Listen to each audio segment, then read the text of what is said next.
we talked about the fact that EPCs are influenced by your sales funnel.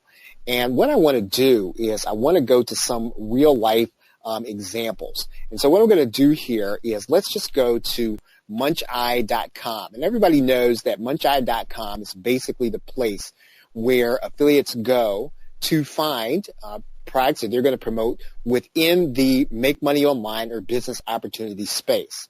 Now, if you were working outside of that space, you would probably be looking, or JVs would be looking in a place called JV Notifier, right? And if you're looking outside JV Notify, sorry, JV Notify Pro, right? So I'm going to go there. And this is the place where JVs go to look for offers that they're going to be promoting, right? Again, they're going to be primarily outside of the Warrior Plus and the JV Zoo world, or the Zaxa world. Now you're going to find JV Zoo and Warrior Plus offers in this area. However, typically on Muncheye, you're going to find JV Zoo and Warrior Plus. So if I were to go and we were to scroll through here, you're going to notice that there's the JV Zoo sign. You're going to see JV Zoo and Warrior Plus all through here, right? Those are primarily the offers that you're going to see here. Now, there is a new network called Pay.com, put together by Andrew Darius, the person that put together the product Explaindio. He has a new network. It's not necessarily fully off the ground yet, but it is available. So now, why is all this important? Why am I even talking about this? Because if you're gonna actually launch a product and you're trying to attract affiliates, you're gonna want to place that offer or make it available on one of these websites so that people who go to promote products will be able to see it and decide whether or not they're going to promote. Right? So if that makes sense to you, please put the number 1 in the question box. Okay, Stuart's asking the question, pay what? It's called Pay.com. Right? So let me show you what that is. It's called Pay.com. And Pay.com was actually at one time owned by Mike Filsame. It used to be his network before he I think he went pretty much full time with Webinar Jam when he started working with Andy Jenkins. However, Pay.com had always been there, and it has been combined with a network that used to be called JV Share. And I don't really know how much. Okay, yeah. If you type in JV Share, right? JV Share now redirects to Pay.com.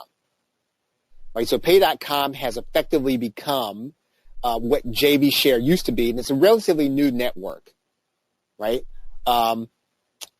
So again, this is one that is, again, it's kind of getting started right now, and they're not necessarily lots of offers there, but other people are starting to put them there. You will be able to use this as an alternative to both JV Zoo and Warrior Plus.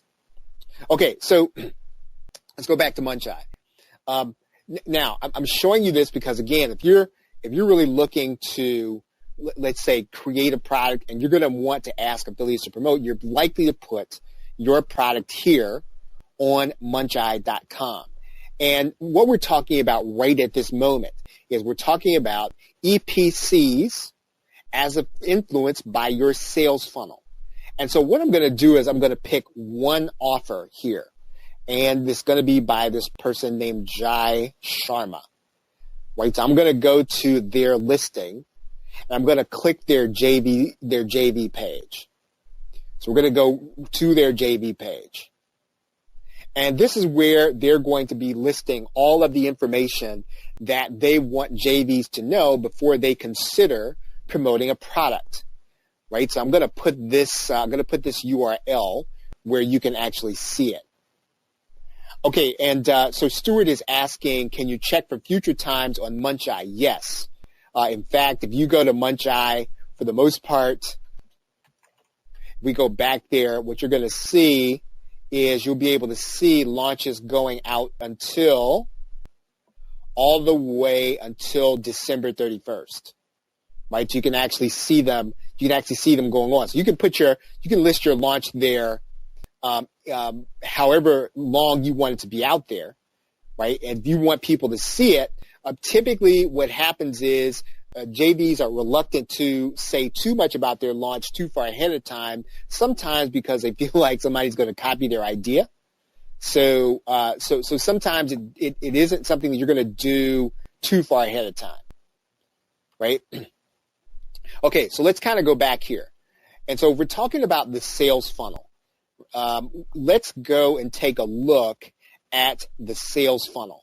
And I want to start by talking about some of the things that we talked about when we previously just discussed the theory around the sales funnel. And what you're going to notice is that this funnel has webinar software that's going to start at $47 at the point of the launch. Right. Now, the next upsell is going to be a premium version of that webinar system. Now, we don't have any information about that, but again, this follows the theory that we have been discussing.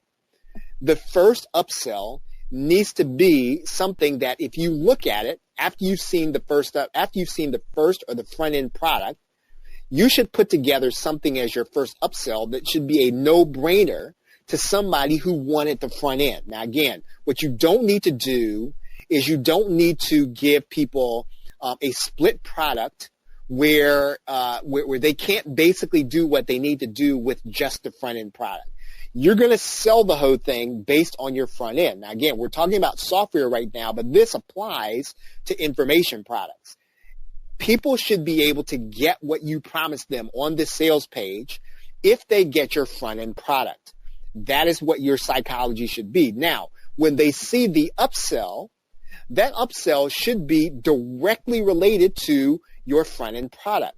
What should not happen is you should not have any incongruity between your front end offer and your upsell, right? It should be a no-brainer. It should be so that the relationship is clear between the front end and the upsell, while at the same time, when they buy the front end product, they should be able to get everything that you promised them. Okay, so the question is going to be from Jim is, what's the least amount of time before a launch to announce it on Muncheye? It really depends on the market or the niche, because if you have a close set of JV relationships, you can put your product on Muncheye anytime, right? But if you're really looking to attract affiliates that don't know you, that would be interested in promoting a product like yours, you want to give it, I'm going to say, 2 to 3 weeks, right? If you can, right? In some cases, does it make sense to do that, especially if you know you have JV relationships that are already going to be, I guess, excited about promoting your product, and you're just putting it on Muncheye again to attract some people in addition to that you don't know, right? Let's see.